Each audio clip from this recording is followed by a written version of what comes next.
Visi Kaune vaikšto laimingi, nieks čia neatsitiko, žodžiu, kažką teismas čia priėmė, grąžino.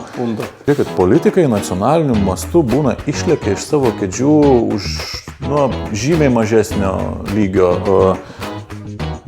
kažkokias, kartais net aplinkybės, net neproaktyvius kažkokius veiksmus. Kaune viskas taip atrodo gerai juda į priekį. Sutinki žmogų, net sunku rasti, kur čia kokia problema būtų mieste, bet vis tiek kažkur lygiai grečiai tvyro tas jausmas, kad čia tikrai ne viskas tvarkoj ir kad šitą tokį keistą etapą jau mes turėtumėm pabaigti. Tai Nemuno aušra pradės valdyti demokratijos ministeriją. Čia, Pauliau, čia iš vis yra absurdas. Totalus absurdas. Ir prezidentūra, ir socdemai sako, šekit, taip mes jūs pasveikinom kultūros dienos progą, linkim jum geros dienos, skanios kavos ir gyvenkit kaip norit su Nemuno aušra. Tai čia lygiai tas pats, kaip kambarį pradeda trūkti deguonės.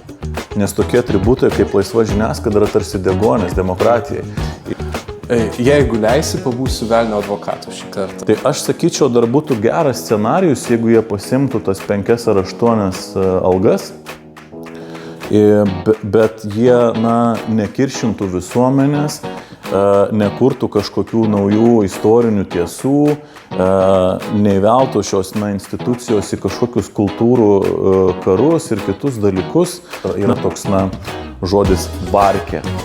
Šita valdančioji koalicija užsiema tikrai nelietuviškai pasakius varkiam.